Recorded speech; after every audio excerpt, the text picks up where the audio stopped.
Pet Behaviour Odysseys, Episode 3, Coming to Lincoln. Hello again, and welcome to Pet Behaviour Odysseys. My name is Daniel Mills, and I'm Professor of Veterinary Behavioural Medicine at the University of Lincoln, where, together with some amazing colleagues, we run the Lincoln Animal Behaviour Clinic, a veterinary behavioural referral service for people with pets with problem behaviour. It's quite a mouthful, actually, trying to say that. Doesn't get any easier one episode to the next. Pet Behaviour Odysseys is a podcast series that explores the experience of having a problem pet, where we focus especially on the client's experience, while also sharing our approach to tackling these issues. I'm joined each week by my colleague at the clinic and co-presenter of this series, Millie Jones. Hello. Nice to see you again. Together with a family who have been on the Pet Behaviour Odyssey. I'll introduce you to them soon. The current 8-part series is dedicated to the journey associated with the lovely little Dachshund called Drax. I might be biased, I don't know if I've told you this, but I actually spent the first 18 years of my life with a little wide-haired miniature Dachshund called Heidi. And she was 21 and I was 18 when we finally parted company. So I've got a very soft spot for Dachshunds, and yeah, she lived a long life. Anyway, Drax shares his life with Becky and Craig and their young daughter, and came to us with a combination of both separation-related problems and reactivity, having been seen by several others for help. Each week, we examine a different part of Drax's family's journey, and we hope the series will reassure and inspire anyone who might be challenged by their pet's behaviour. We also hope it will be of interest to those working in this field, as I know it can sometimes appear to be a lonely and at times stressful profession. Whatever your situation, I hope you appreciate that you're not alone. So without further delay, let me introduce you again to Millie. Hello. And Becky. Hello. And Craig. Yeah. And thank you once again for joining me today and making this series possible. In the previous episode, we explored your initial experience of seeking help for Drax, the challenges with finding professional service, and the strain associated with having a loved one with issues. In this episode, we'll be looking at your initial experience at Lincoln and how we tend to structure our service, which I know is not necessarily the way things are done by others, but I like to think that the way we do things here is very individualized and perhaps provides an example for other people to learn from. I'm not saying we're perfect by any stretch, but we do the best we can. Our first consultation is very much focused on helping owners understand the nature of the problems they face, managing risk and laying the groundwork for change. We believe we can only help clients if we can help them build their capabilities, their motivations, while enabling opportunities for them to develop the behaviours needed to help their pet. We ended the last episode talking about the burden associated with owning a problem pet, and perhaps for the listeners' benefit, we should start by recapping how you felt about Drax's behaviour just before you came to Lincoln, what your relationship was like around that time. And perhaps it'd be useful to hear from both of you. So I'll let you go first, Becky, and then ask Craig to say how he felt at that time. Yeah, well, to be honest, at that time, we'd had a while off because my daughter was born, and we decided to take a break from anything training related because that had to take all our life up, as babies do. So I was actually in quite a fresh head when I came to yourselves, and quite determined and focused. I'm feeling quite hopeful, but also a little bit, well, this has got to work this time. And that you even said, didn't you? That was... I mean, I was slightly different. I think because of our running with how things had gone, I genuinely had the outlook of this is just going to be the same again. And it had almost kind of felt like it had chipped away at me over a period of time. So then when Becky mentioned that she was going to be going to see yourselves, it was almost kind of, well, if this doesn't work, then what do we do? Because we can't continue. You know, I wasn't saying, you know, we give Drax up, but it's, you know, if this doesn't work, where do we go next? And where do we go? You know, how long do we keep going and nothing actually changing? Yeah.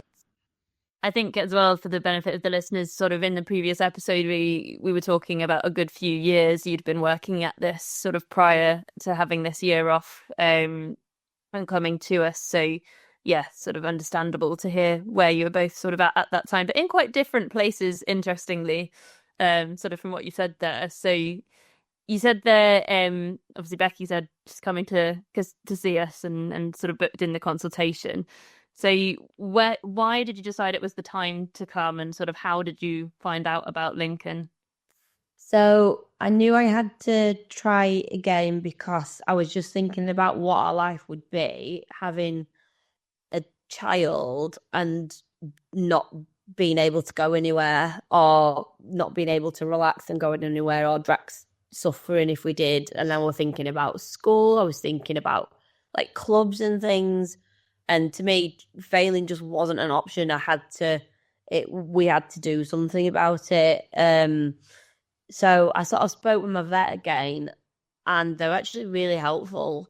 They sent me a list of, they sent me a link to a website, and it had a list of all the veterinary behaviourists in the UK, and they were all like, I can't remember the exact terminology, but they all had letters in front of them, and they were certified and they were qualified, and these were these are ones that the veterinary recommended to go on. So I sort of filtered that down to the closest one in my area, and Lincoln come up, not knowing anything previously about it. I didn't sort of do much research into like looking at like success stories or reviews and things.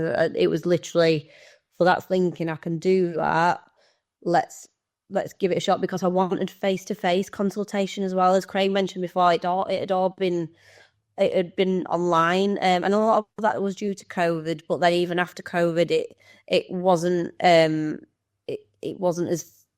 face to face. No one had, all but one trainer. But again, she was a trainer, not behaviour. She was the only person who actually came out to the house and see Drax, who was fantastic, but she wasn't behaviourist. All the other behaviourists, it was just through screen. And I needed to see someone, so it had to be realistic. So I had to come to someone that was like sort of doable. I mean, it's still even 2 hours drive away, but I was going to work around it as much as I could. So I thought, right, let's see. It's now on whether it has to work. I think that's really interesting just hearing you say that, because I know obviously this doesn't apply to Drax, but I just want to drop this in at this point. I know colleagues who work in the field of supporting clients through behavioural euthanasias. And one of the things they say you have to realize that if you have a behavioral euthanasia, you have to, put your animal to sleep, then the guilt that people feel is not just the loss of the animal, but the loss of all the things they gave up because of that animal's behavior.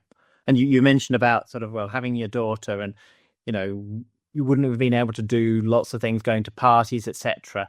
And that is why the grief is so much greater in those situations. And, it's interesting that, that was actually in your situation, you identified that as an issue. And that was one of the things that really drove you. And as we'll find in later episodes, you are very, very committed owners. And I think, we're delighted that you've agreed to chat to us, because, you want to try and help others as well. And I think that's a testament to the care that you've got for others. Absolutely, yeah. And just tapping back into sort of you'd gone to your vets at this point to explore the options, having been to a number of trainers and behaviourists before. Was there a particular reason that from your understanding, that you were now seeking a veterinary behaviourist, or that kind of level of referral? I think it's just because it was still on his medication that he was on, so obviously he had to keep going back for reviews, and they were just asking about his progress, and I just said it's just not getting anywhere. It's not helping. The medication, I don't even know if it works with him now, to be honest. I don't take it off him though. I think the medication we noticed a change to start with, but then I think, like, just with humans and with all kind of medications, it just keeps to a level. It doesn't get, it just plateaus. You just maintain. So if we stop with the medication, obviously we wouldn't do that, because we don't know how that would impact him, how well he'd be with him having it on a daily basis. But it's almost like, I think now he is where he is with his sertraline, and it's not gonna, I don't think it's going to get any better than what he is now with the medication that is on, without changing dosage. Yeah, which and I don't want to do. essentially that's what the vet said, because he'd been up doses, he'd come down, and they said, well, you've been doing this for like 2 years and he's not really made much progress. And I just said, look, we've had a break, but I really want to get back into the training. So they just said, look, I'll send you some links, which essentially I should have really done to start with, but I just had such mixed feedback from vets. A lot of them were just so worried about the advice that they gave me, and even like I said, the medication we have to jump through so many hoops to get medication, because they were just so worried about prescribing it, because obviously it being a human drug, that no one wanted to sort of get their hands dirty as such. Which I completely understand, which is why we needed to work with the right people. But this particular vet I saw, it was just, I think, the right time, and they were quite specialist, and they were able to give me some knowledge and reassurance, and they said, this is who you need to work with, and we'll make sure we'll work with them, which they have done. From now, I think they've been working quite closely with yourselves and taking your advice as well. I think that's getting a bit of echo. I think that's a really important thing, is that we're a referral practice. We work closely with the vets and their practice in the same way as if they refer, if an animal with a broken leg for complicated orthopedic surgery, they may not know exactly how to do it, but they'll understand the principles. And so it is important that vets in general practice, I think, have an appreciation of behaviour, even if it's not their passion, and they need to know enough to understand what is going on. And they did exactly the right thing by referring you to us. And that's all you can ask for, I think, from the general practitioner. Yeah, I think how I actually sort of trusted their advice is because they were the only vet where we'd went to, who'd actually said, don't get him, what's it called when you chop the... Neutered. Neutered. Every time I went, because he's intact, every time I went, they were trying to get him his testicles chopped off. And I was saying, if I do that, it's essentially going to make it worse, because it's taken away his testosterone and his confidence and his... and they were the only vet who said, no, that's probably the worst thing you can do. They need to stay intact. I'm like, oh, someone's actually listening to me. So that's why that conversation started. I felt like they were actually hearing and understanding what I would go with. I think I was probably in tears at that point, like a tend to be, with vets and behaviourists. But I think it was, a relief that someone was listening and hearing me and understanding. So, yeah. And that's lovely bit of feedback for your vet practice if they end up listening to this as well. But that's how it should work, like Daniel said, and that's as you've pointed out, we have worked closely with your vet practice throughout the process. So in comparison then to your previous experiences where you potentially booked in, you were kind of going into this process, do you feel you were kind of thinking any differently about things compared to when you'd gone down this route in other situations? I know you sort of had hopes and from Craig's point of view, maybe concerns that it was going to be the same again. But were there sort of any different expectations there, would you say? I think I was just thinking, if they give me a diary to fill out with steps and times and things, it's just not going to work. So I sort of knew what I didn't want to expect. But other than that, I was quite open to listening to hopefully some different advice. Yeah, I think the journey to that point as well was probably that I was probably more pessimistic. Yeah. Whereas Becky's outlook is, when it comes to Drax, she's always been more optimistic. And I think that was the difference. And that's probably why I didn't get you involved as much, because I was thinking, well, if it doesn't work, it's just not going to say I told you so, but it's just like, well, it's me who's doing this time and money again. It's my time, so I'll take the responsibility because it's just me who's doing it. I'm not sort of impacting on Craig, and I just sort of, I just really, really wanted to succeed for Drax. Yeah. Yeah, I mean, and if correct me if I'm wrong, but you'd already spent thousands of pounds trying to get to where you were before you Yeah. came to see us. Yeah. So, I mean, and I just want to sort of open the door for people who are listening to this about sort of problem behavior. And as I said, I can only speak for the way that we do things. I'm not saying that other practices don't do this, but one of the things that we consider when we meet clients is that we need to get a feel for where they are in that whole process of change. Because if we're going to help them with their pet, then we know the client's got to change their behavior in some way or another. So this is as much about human behavior change as it is about animal behavior. And one of the things about change is often people think of change as an event. You do this, and actually rarely in life do you do the sort of dramatic change, in a single shot. It's usually a much more drawn out process. And there are various models. One of the models that I like and I find quite useful, I know not everybody subscribes to it, but I think it's a useful concept, is what's known as the cycle of change. Actually developed by a guy called Jim Prochaska, who worked a lot actually in smoking addictions. And I did actually get a chance to meet him once at a conference. But broadly speaking, that cycle is divided into 6 stages. And people need different forms of support at different stages. And this is why I think it's important to do that initial assessment. Before anybody's even sort of, we have a state called precontemplation. And what that means is the person doesn't even realize they've got to change their behavior. Now, usually when somebody comes to us, they've made the commitment to come to us. So they're obviously thinking about it. Although I know that in your case, Craig, you didn't turn up to the first meeting. But I understand that was just because, work commitments. But that's always, from our point of view, that's something we have to be aware of, that we're going to need the family on board. And if a member of the family doesn't come, then that can potentially be a red flag. As I said, fortunately, that wasn't in your particular case, but it's something. But I think it's also important that we don't just prejudge people as well. We don't you came to us and thought Craig wasn't there and thought, well, Craig's going to be, a thorn in the side trying to sort all this out. You've been just as an important part of sorting it as Becky has as well.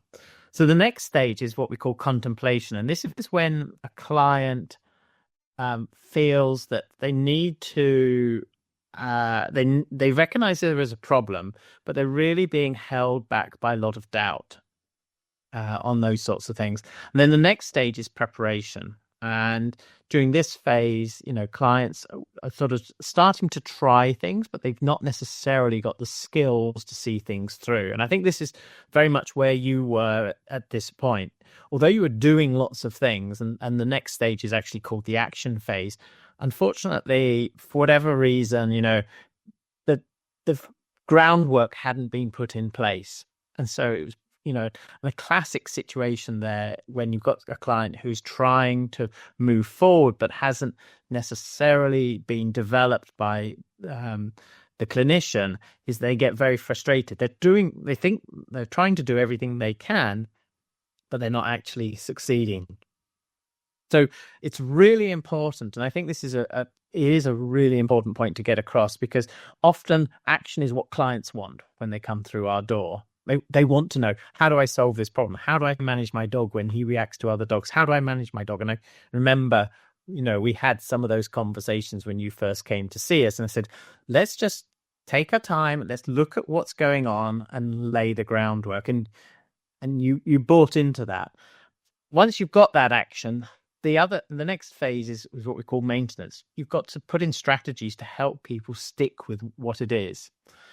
And that's where it's important that you celebrate your successes. And I know you say even now sort of, well, we got issues with Drax, but at the same time, we've got lots of lovely emails from you saying, wow, I never thought we'd get to this point. So, he may not be perfect, but you've got quality of life back. And I think that's the most important thing with this. So as I say, our job is partly to ensure that clients are in a healthy state as they move through the cycle. So if sometimes you say a client is in contemplation, they're wondering what can be done. And what we try to do then is move them on to that preparation phase. In your case, what we needed to focus on was, well, first of all, understand your frustrations. what you've been asked to do. And I'm not criticizing the people who'd given you advice before. It actually listening to what you tried, that as a referral center, that's an advantage that we have because clients have often been to other people and that helps us see what is going on. But it looked like, too much focus had been on doing. And I think you mentioned in the last episode how you felt you'd been micromanaged, if anything. But sort of message out there for anybody who is struggling with their pet's behavior is please don't rush into action. I don't know whether you've got any thoughts about that, because those early stages of the consultation where we spent time discussing what your needs were rather than, this is sorting the problem. How did you feel about that? Did you think this is weird? I'm paying for this and they're not actually solving my problem at this point? Well, as you know, the first couple of sessions were definitely just therapy for me. So it was quite nice, actually. With me, I am very much pragmatic and a doer. I do want to get things started. So it was a little bit frustrating that actually contradictory. I didn't come away with a very structured plan of what I needed to do because that's what I was used to. But actually, even like thinking about my first session with you when I was there, you started sort of teaching me things, just observing my behavior and interactions with Drax. Because I used to carry around like a bag of treats with me all the time, didn't we? And chicken, and before he was allergic to chicken. And I just had this massive treat pouch for me, and I just sat on the sofa because someone like I got told whenever he's calm, just give him a treat, give him a treat, give him a treat. So I just like constantly giving him treats, and you sort of said like told me like when to do it and when not to do it. You were sort of really modifying my behavior just in that first meeting without me actually realizing what you were doing, and that actually made a massive difference because it was really practical advice, and that's sort of what it was the whole time. It was just really practical. Every time I went away feeling I've actually learned something new there. I've been doing this for 2-3 years, but I've actually within that first hour and a half I've learned like so much, like little tweaks, and thought this is really manageable things. That simple. That's what we try to focus on. And I think, well, again, our attitude is that you've got to listen to clients, and also clients have got to know that they're being heard. And it's nice to hear you say this because we've not rehearsed this, so we don't know what you're necessarily going to say to us. But that is very much, we just have to sort of step back. We need to understand things from your perspective, and then start to say, okay, these are the things that you can do. These are things that you can continue to do. You're doing well, etc. And take those steps forward sort of quite slowly, but make sure that you realized, and I think you said in the last episode, how you felt that you were just being told what to do and you weren't being heard. And I think it's a really important part, and it's sort of something anybody who's struggling with a pet with problem behavior at this point, if you don't feel you're being heard, then perhaps the time to move on to somebody else. And find somebody, or speak out to the client and say, please, can you just listen to me, rather than just push for doing all these actions.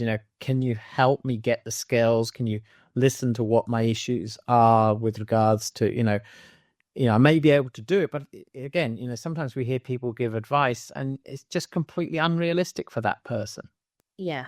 Absolutely. And I do remember when I was communicating with Millie over email before I came to the appointment, she mentioned that obviously she was going to bring you into the session, Daniel.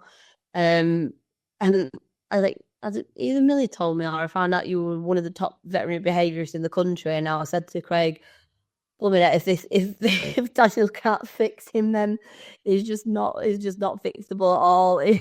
To get one of the top behaviours in the country to come. I was thinking, oh my goodness, he's gonna think I've just been sort of minimizing everything, all that. They just want to use him as a real great case study, which he proves me. But I was very privileged to get such robust support. Like, come on. And I obviously wasn't there in Lincoln due to work, but just to hear Becky coming back, it was almost like a weight had been lifted off shoulder, and it was almost, we can do this, and it's really, really straightforward.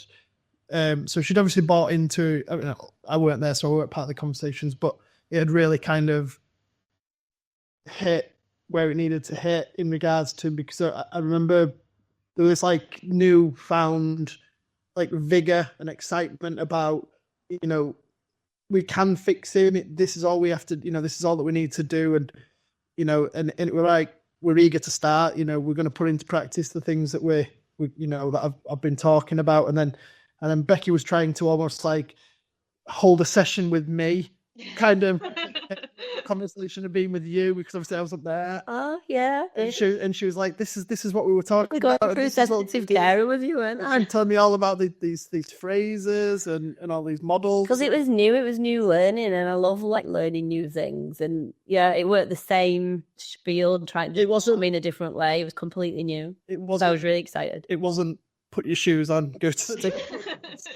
Either put your coat on. It wasn't that. So I was very excited. And yeah, like Daniel said, it's really lovely to hear your recollection of that experience, and then Craig's kind of secondhand recollection of that experience.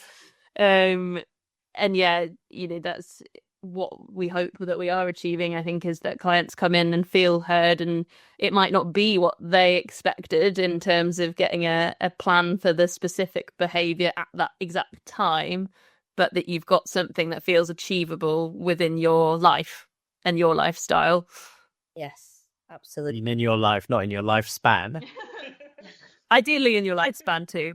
Yeah, and everybody's not going to take the whole lifespan. I just wanted to jump in at this point, because I do recall when you did the initial consultation, and this is, it's slightly an aside, but I think, I've been in Lincoln for 30 years, and I've always really shielded clients from asking them to do anything public media related. Equally, I know that when you were referred to us, at that stage we had like sort of, well, will you allow it to be used for teaching with students or not? And you said not. And here we are. You are the only clients that I've ever dragged into the limelight. We call this the limelight. But at your suggestion as well. And I think that, to me, I find that sort of quite remarkable, and I think it's a real measure also to yourselves as to how far you have come, the confidence that you have, and also your desire to help others as well. That because we wouldn't be doing this podcast if you hadn't said, well, if we can help others, then let us know. And I thought, well, actually, the journey you've been on, and I just thought that. And this is one of the things that drove the series. I can have conversations with behaviourists and whatever, but actually, I just don't think there is anything out there like this where people can hear what it's like being the owner, because it can feel very isolated, and I think this is a really important point. So, anyway, I'll hand back to Millie to keep chatting. Yeah, so that first consultation then, when you first came to see us in Lincoln, we discussed sort of what we might prioritise to start with, and like we've said, that may have been more to do with coaching you on particular skills that were a bit more kind of addressing some general things, as opposed to going, right, we're going to start a very regimented separation training plan at that time. You may remember one of our first priorities was exploring the potential of sources of discomfort or pain that Drax may or may not have been experiencing, how that might influence behaviour. And I believe that was something that had been suggested in the past as one of the potential reasons that you'd had struggled to make progress at times, or there had been fluctuations in behaviour. But what was your sort of understanding at that point when you came to us of how discomfort can influence behaviour, or your experience with that with Drax, and I suppose both from tummy side of things as well as kind of muscular skeletal issues? Yeah, again, it's just what I've been told by the behaviourists that we worked with, plus my own research. Obviously with Dax's, you've got concerns around the spine being disproportionate. So that was always in the back of my mind that he'd done something and he was just hurting himself. And dogs can obviously mask pain quite well. So I wanted to rule everything out and know he was well in himself, other than obviously the issues that we were aware of that we were managing. But again, it was just to be honest, I know, because I know you helped me out with that and did a number of tests and exercises with him, but I was quite not, I don't want to say disappointed because that's awful, because I want to wish him to be in pain, but I thought if he does come back where he is in pain and discomfort, well, that's the reason why, that's something that we can help with. But everything came back absolutely perfect. Yeah, he's one of those. As I said, 95% of the cases I see we've got a sort of a medical issue, and he's the 1 in 20 that doesn't. He had a weird way of lying down. I remember it clearly because Becky said it's because he doesn't want his testicles to touch the floor. Like, no one was. That was really. He lies like the Sphinx. He lies like the Sphinx, and he lies on his side, but he's cold on the floor. And I think the Sphinx's testicles are deep in the sand, you know. So he had this sort of, he just would stand up. But anyway, we did the tests, and yeah, that he was actually, he had a very good, clean bill of health, which it is important to consider the things. Yes, we knew he had these flare-ups and those issues like that, and sometimes, dog separation-related problems, if they're lying around a lot, then if they've got certain forms of discomfort, that can be worse by the prolonged periods. Not that he was being left alone for long periods of time, but also the reactivity. If they're tensing muscles, that can be. But he's one of the few dogs that didn't need painkillers in that situation. So aside from sort of exploring the discomfort, which we started the conversation in that first consultation, and as you said, kind of explored it as we worked through things with you, and we did get you to do a diary. I know you said that was one of the things you absolutely did not want to have to do, and it was a different diary. It's a different diary. It was very manageable. And again, just a comment on that, I suppose, we'll talk about this more later. It's another part of things that, we do try and individualize to make sure we're not asking you to keep records of things we don't necessarily need. Yeah. But one of the other sort of main priorities at that first consultation was how we can sort of build Drax's sense of safety, and how to respond to him in situations where he may have concerns. And that's where this sensitive carer exercise sort of we spoke about in that first consultation. Yeah. And we explored sort of how to start utilizing that in relation to myself and Daniel being present in the consultation with Drax, if you remember. How did you kind of feel about that exercise at the time, and sort of talking about how to respond to Drax in these situations? I loved it. I really enjoyed it. Again, because it was a new thing that I'd never done before, and I could see it worked as well. And I know, Daniel, you were the guinea pig in some situations that we were testing out. So it was good to actually use it in those as real as possible circumstances and see that it worked. So that's actually something that we still do now to this day, because it's something that's really helpful for him. When we get the ball out, when we've got people around and talking to him, and it helps on walks, it helps in the house where we've got visitors. So I just really enjoyed doing it in that moment, because I could see results there. And again, you weren't asking me to do anything really challenging or difficult. I enjoyed it. I used to be doing drama at school. I thrived doing drama, so I loved acting out those scenes, to be honest. So it didn't make me feel uncomfortable. Can I just ask, prior to that then, how would you have been told to respond to Drax's behaviour in those sorts of situations? Had you been given any advice, or?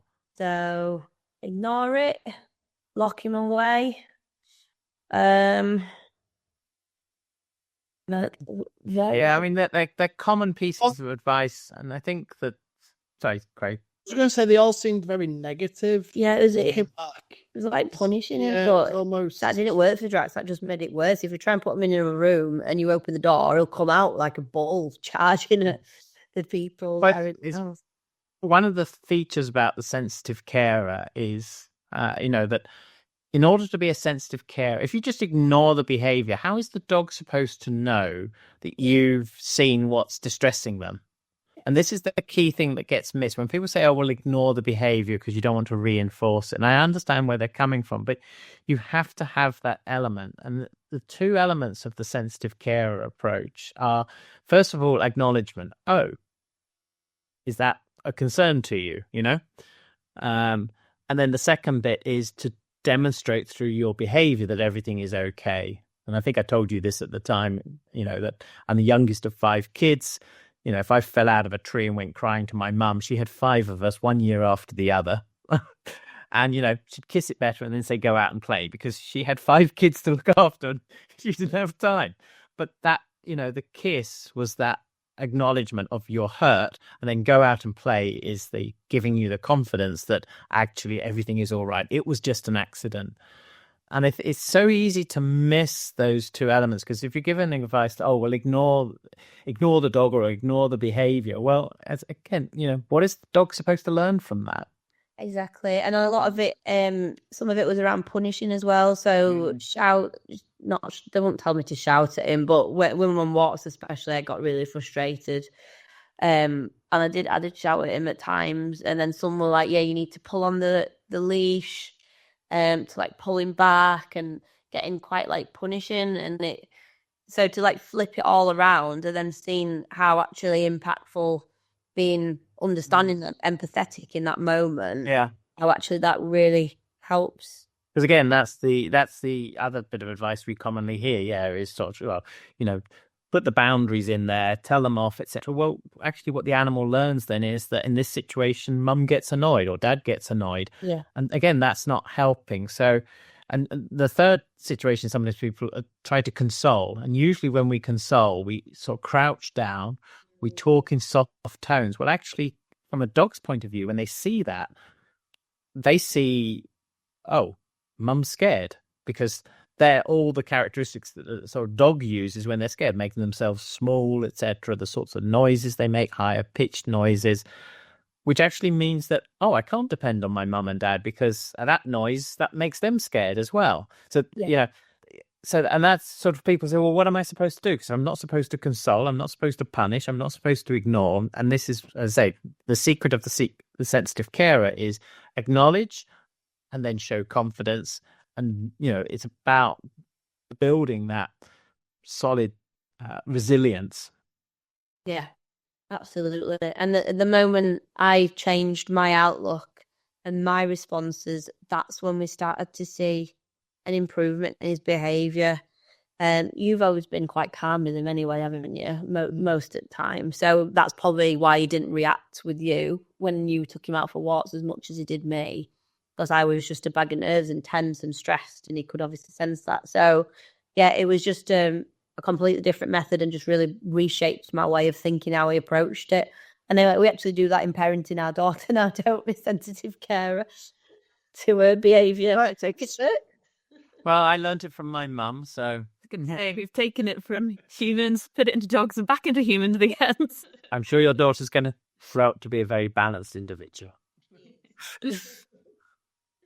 So in that first session as well, we would have spoken about sort of some of the things you were already doing and that you were already doing well. So things like, you say, the calmness with Craig, and it's not all doom and gloom. It's not all been bad up to this point. There are things that you've done that have certainly prevented the problem from getting worse, and also helped to build some of the behaviours we're going to need going forwards. Some of these things might be, so you mentioned earlier, reinforcing calm behaviour, so either praising or rewarding Drax when he is able to be calm and settled. At that point, how did you feel about any of the things we asked you to do that you were already doing? Was that sort of a point of, just being told to do the same thing again? No, because it was reassuring hearing it from you. So it was knowing that, oh, okay, that's working. So I'm going to stick with that because you're the specialist and you've already showed me strategies that are clearly working. So actually, well, I'll keep that because I just didn't do everything as obsessively as I did before. So I don't carry a bag of treats around me everywhere. My pockets are full of chicken dust because I thought I always need to have treats to reinforce. Well, actually, I can just use my words. I can just use my body language. So it was the same approach, just less stressful and sort of consuming. It was just very, natural, and it fitted into our life. It was just very natural and manageable. Yeah, brilliant. So we didn't go into a huge amount of detail on a very, like we say, in-depth separation training plan at that first consultation, but we would have started to speak about creating predictable expectations. And one of the areas we did that in initially, if you remember, was the car, sort of being able to leave him in the car and just working on that. But also times at home where he was already coping with some degree of separation and how we could start to use that. So at that time, without going into the detail of obviously what we actually did, which we'll come to in a later episode, how did it kind of sit with you that we weren't going full headlong into a separation training plan, but we're starting to sort of talk about some of the things that we're going to put in place? I think at first I thought I was going backwards a little bit, but then when I broke it down, it was like, right, okay, let's just start with the basics. Like, every time we went upstairs, if you remember, we were just crying the whole time. We couldn't even be in separate rooms without him crying. So we stripped it right back down to, like you said as well, Millie, leaving in the car, whatever. We couldn't leave him in the car, so he'd just crying, he'd bark and he'd howl. So those were like smaller areas to focus on, which didn't take as much time to get him to where he is now. And actually made a massive difference to our quality of life. Because I could put my daughter to bed without him being sat at the bottom of the stairs crying and barking and yelling. So again, it was things that were just impacting on us. So actually that was, at that time, was a much more helpful to me than learning to go out of the house, because we weren't focusing on going out of the house at that time. So yeah, I felt a little bit frustrated at first, but then actually when I thought about it, we were focused on things what were important during that time. And were manageable. Yeah, absolutely. And from your perspective as well, Craig, as I'm sure it kind of was fed through Becky back to you, sort of what we were doing in the plan and sort of building that together. You came into this process, like you say, feeling a bit like, oh, is it just going to be the same again? How do you remember sort of feeling about that initial plan and it being a bit more kind of building those foundations?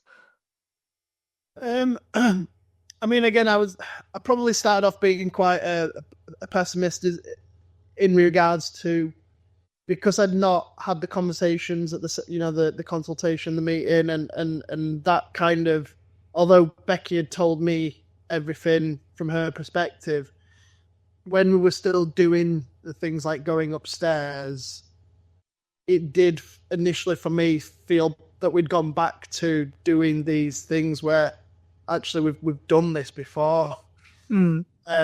However, what I would say was different was having done just going up the stairs, the time that it took to be able to do it was considerably greater than anything we'd ever done. And I mean, we'd done going in and out of the house for a couple of seconds, putting shoes on. It felt like, oh, we're doing this again. But then after what only was I won't like to say it were a week, but it was a very short period of time where actually we could then go upstairs and be like, not making a sound. Hear him. He's quiet, and then it was the kind of the realization and the testament of actually this has worked. So then let's put this into practice in other ways. And then I started to buy into it more then, rather than it just be do this, and here we go again. We're just doing these baby steps and nothing's going to change. It was seeing that progress, seeing that change, that actually this is going to work this time, or it's going to get to a point where we're going to get our life back, so to speak. I recall a sort of real light bulb moment with you, Becky, that the way our clinic is designed, we have that two-way mirror, and we took you out of the room, and you were pretty stressed about leaving Drax behind. We said, right, come with us and just see, and just coaching you through and say, that's okay for him to do that. And I think, just having that confidence and saying, obviously leaving somebody you love is always going to be a little bit stressful, but actually he can cope with it. Yeah. Rather than that rushing in, and you sort of said, oh, yeah, and actually he's settling. Likewise, when we did the first exposures with the dogs and said, okay, let's see, how he goes. It's okay that he's done that. That's absolutely fine. That's just him investigating and building that confidence as what is acceptable, as opposed to just slavishly following rules as to. I think that's a really important step to take, and to make sure that clients understand it's about building skills as much as doing things. Yeah, no, you're absolutely right, because we'd always been told you have to come back to the house before he makes any sound, because that's his threshold getting too high. So as soon as you go over that threshold, that's it. You have to start again. But so actually for you to physically take me out of the room, much to my protest, like, oh no, he won't survive. He's in a place he doesn't know, with people he doesn't know. And yeah, he made a noise, but honestly, I'll never forget, like, he just settled. He just stood there like, what is going on? This doesn't happen. And that is the light bulb moment. But actually, you use the word, it's frustration. It's not separation anxiety. He's a very frustrated dog. And that is why he's expressing all these types of behaviours on walks with people. It's that frustration. And that was just like a game changer for me. And that is a perfect lead into next week's episode. So I think we'll probably bring it to an end at this point. So thank you once again. I think our main take-home message from this episode is, if you are an owner with a problem pet, please be patient. And just ask yourself, are you getting the skills that you feel you need to help implement the behaviour modification plan?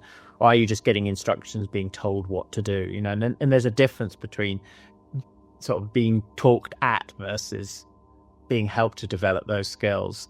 We know clients always want the problem sorted, but actually sometimes, let's say, we have to spend a little bit more time in that preparation phase helping people develop the necessary skills. So please do take that time, because sometimes quick fixes, they can be attractive, but they can also seriously compromise your pet's welfare. So we need to stop, carefully assess the balance between clients' needs and those of the pet that they love as well.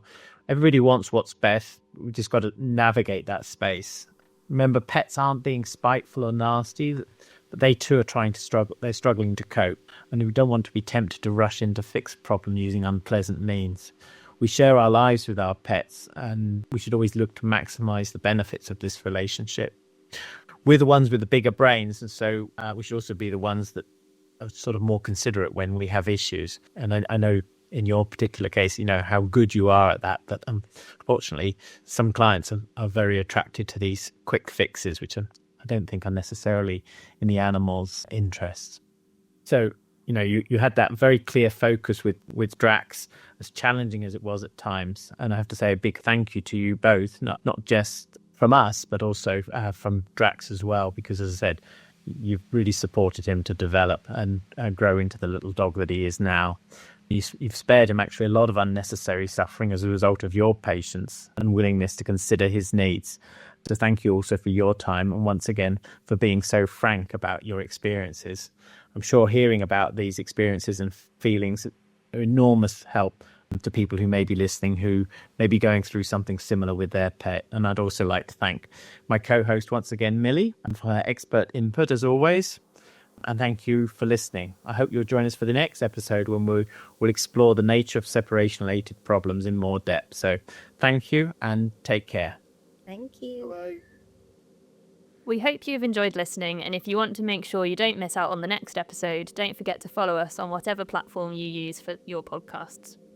We'd also really appreciate you giving us a thumbs up rating and sharing details with others who you think might be interested. If you are listening on YouTube, you can also leave comments, and we'd love to see your thoughts and suggestions on the episode. You can even go over to YouTube at www.youtube.com/@whatmakesyouklick2323/podcasts and leave a comment on the show, even if you have listened using a different platform. Alternatively, you can leave a message for us on Facebook at www.facebook.com/dsmpod. And if you think it might be useful to others, don't forget to share the details with them. Finally, if you have been affected by any of the issues raised in this episode, please remember you're not alone and professional help is available. In the UK, we recommend you consult with a certificated clinical animal behaviourist, and you can find a list of these at www.ccab.uk. You can also find further details of the Lincoln Animal Behaviour Clinic at www.animalbehaviourclinic.lincoln.ac.uk. That's Animal Behaviour Clinic, all one word, .lincoln.ac.uk. In the notes linked to the show, we provide further contact details, including to international groups. This has been an independent Million Mills production, and so the views expressed by us are our own and not those of the University of Lincoln. Editing was done by Thomas Mills and original music provided by Henry Eady. Thank you for listening, and all the best till next time.